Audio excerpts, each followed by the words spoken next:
to have your very first movie project go all the way to Sundance and then out to a worldwide release after that, that was some, great success. And I'm like, okay, I'm in. I want to do more of this.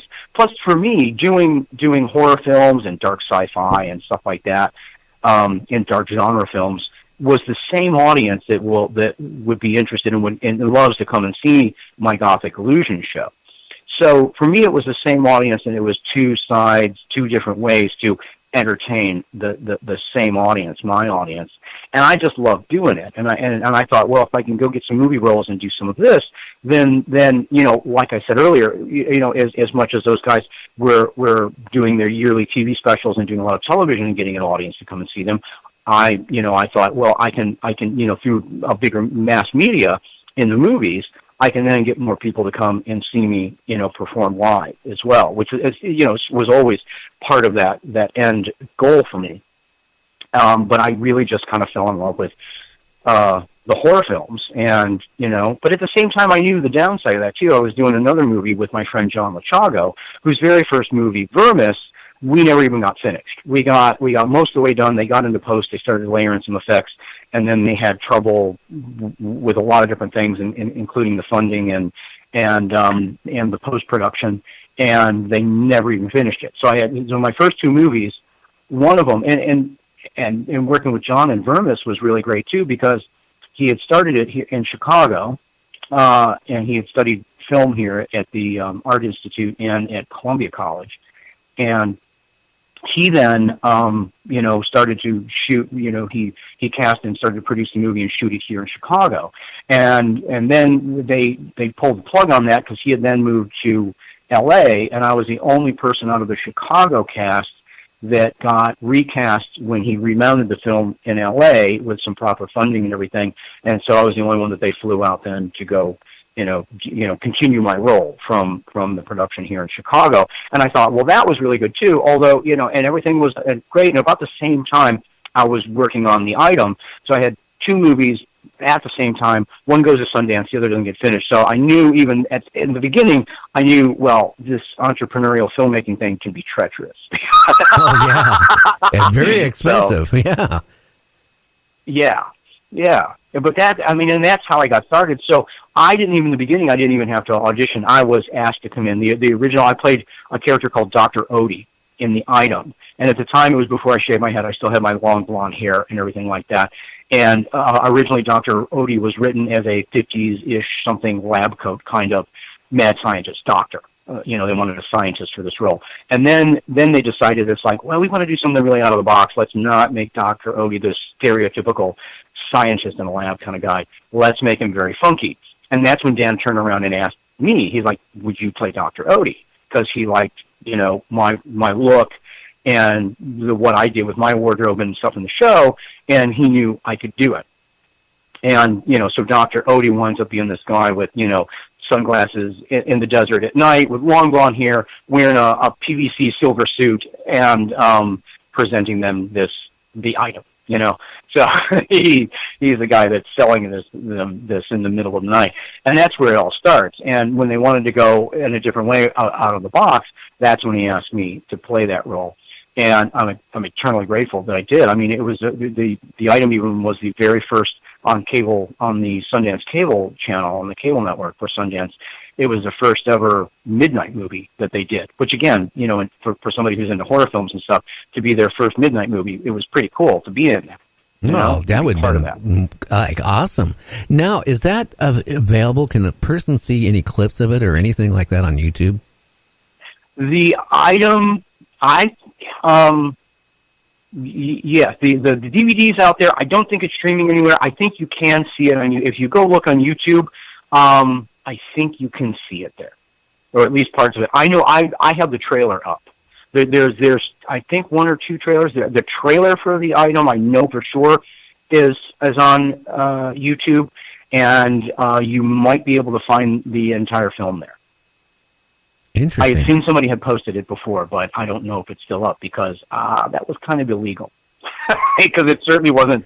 It wasn't the guys that made it that posted it, but I had seen somebody post the movie. That's the problem, is a lot of people post up movies that, they can't resist. I mean, they like the movie and they put it up and they don't even realize what they're doing is wrong. I mean, like people. Oh, I mean, I'm all for people being enthusiastic and want to share the stuff they love. I'm all about that. But when you're taking an entire film and posting it up on a platform that's free, and you have, negated everybody's revenue and everybody's payday that worked hard to make that piece of content, I mean, I don't know. I love that somebody wants to share it. And honestly, I don't think the guys that were sharing it were being too nice about it. Yeah, so. I know how that is because actually I'm running across the same thing. There's people taking my show and then, playing it on their player, on their website because they like the show so much. And, I have to, when I find out who it is, I tell them you can't do that. You can't take my show and rebroadcast it off of your website. I mean, especially without even asking me, you're stealing my show. Right. I mean, if they want to honor you and they really like the show, then they should give you a little write-up and review and then give you a link and refer it over. That's the way to do it and send them back to your website. But when they're just trying to grab it to get content as a magnet to get people to their website, then that's dishonest. I mean, it's great that they like it, but they're using it for their own purposes, like you say, without so much as even asking if that's okay. And that's where you get into the wild west of, what's going to happen with your content out there, and you have to be forever vigilant. I mean, I'm in another movie, my next film I did with John Lachago. The first one, did get made and get finished, and that was called Blood Gnome. And it's very much like, the Goonies, or not the Goonies, but the Ghoulies movie and stuff. They have these cool little gnomes that drink blood in it and everything. And it's all set. It's very naughty. You'll like it, for the people out there that are into the naughty stuff, like I am. Blood Gnome is a movie that's set entirely in the BDSM underground. And it's very cool. It's very fun. Stars Vincent Bellagio, who is my good friend and co-star and director of Dark Realm that we made together later. But Blood Gnome is the movie that Vinny and I met on. And Blood Gnome had been purloined and was up on a BitTorrent site, streaming site in Germany.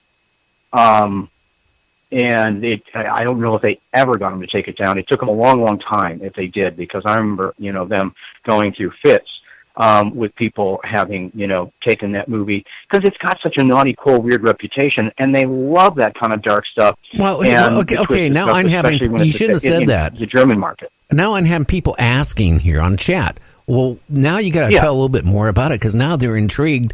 You see, that's what happens on Talk Radio. You say something, and then everybody wants to know about it. Okay, let's get into the dirty a little bit. Okay, well, about Blood Gnome? Yeah.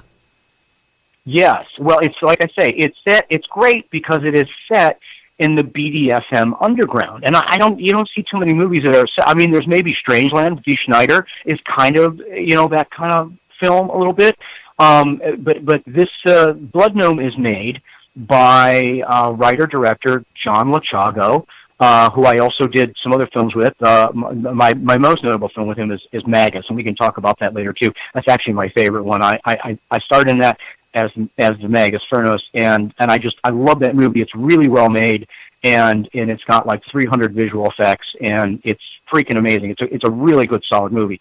But so is Blood Gnome. And Blood Gnome, it's a really cool, Fast and Furious indie horror film. Stars Vincent Bellagio, and it has also had Julie Strain in it, and it's also where I met Al Burke, who's also in Dark Realm. And Al, you guys will recognize Al because he's the guy. He's a big biker dude that stands up at the end of The Wedding Singer with Adam Sandler and says, "You can talk to Billy Idol like that." That's Al. Oh, wow. He's known for like bikers and cops. He's been in a bunch of like music videos. He's like a couple of Eminem videos and stuff. So Al's awesome, and he's done he has over 100 films to his credit. So I got to work with these awesome people in this. And Blood Gnome, like I say, is set in the BDSM underground. It's about these little gnomes that are kind of, like I say, a little like the Ghoulies. They look different, but they kind of operate the same way. They come from the underworld. And they kill people in play party scenes and then drink their blood. So, like, say people are into blood sports as part of their BDSM, where they're actually, cutting on each other and things like that, and that is part of their BDSM play. Well, the blood gnomes are then preying on this subculture community in BDSM, and as these people are playing with each other, the blood gnomes show up and finish them off, and because they are excited by the blood play, and they show up and they kill them and they drink their blood, and then they vanish again, and it starts with that, and that goes along, and then there's this the storyline goes where Vinny's playing this character that is a police photographer who is tracking them down because he sees their strange little prints. He thinks things are off in the crime scenes. So Vinny is then following them, and he gets drawn into this underground world of BDSM, and also into this other what's behind that then. With the blood gnomes and who, what's controlling them and what's going on with that. So it's a really fun movie. It's super fun. It's super naughty. And so if you like horror and you like kink and you like lots of fun and a good rockin' indie horror film, find Blood Gnome and watch it. Well, and again, it's an older movie of mine, so I still have long gone here. I think it was about the last film I did before I shaved my head. So you'll see me in there. I'm the dungeon master in that one. It's a small role, but it's very fun. And I also got to do, we were working with the Porcelain Twins, who are like burlesque cabaret performers who came into the film along with Julie Strain, and Julie Strain's in like big Arnold Schwarzenegger films, like I think she's in True Lies. Julie's in that. And she's amazing in this. So there's lots of nudity and fun. So enjoy the naughty blood gnomes, everybody. Okay. And does that answer everyone's question? And Elisa wants to know why you shaved your head. Why I shaved my head? That's what Elisa says. She wants to know why you shaved your head. Yeah, I did. I wanted a new look, and I wanted something that was a little more 21st century. It was right after 2000, not long after that, and it was just looking. It was tired. I mean, I dyed it. It was a lighter blonde, but I blew it out like really super, like Andy Warhol blonde and stuff a lot. So it was fried. It was dyed. It was receding a bit, and I just wanted a new, fresh, kind of futuristic look, and also a look that was.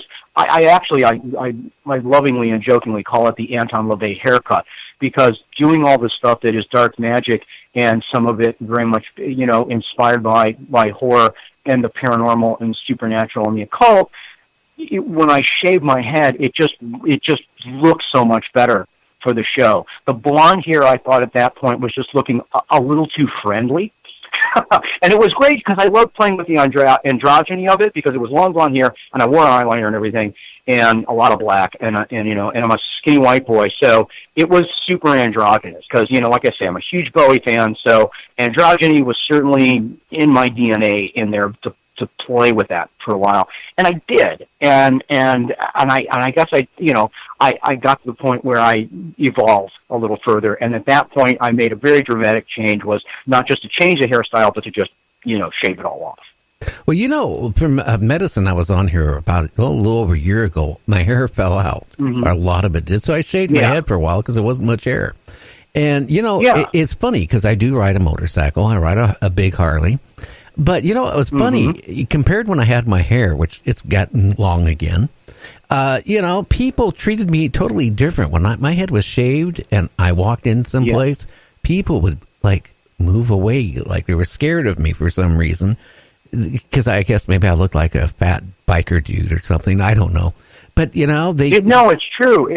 There is a perception now, and I think more guys are doing it now, especially if their hair is receding or gone. I mean, a lot of guys that would have the horseshoe around the side of the head or something, or shaving it off and stuff like that. And it's a cleaner and it's a better, and I think more modern look, I guess, for a lot of guys. And I think, for me, just from personal experience, it's like with long blonde hair and everything, and the look I had was rather, and that had gone back to because in the beginning it was a lot of like the black velvet and poet shirts, and it was kind of a velvet vampire kind of thing in the beginning.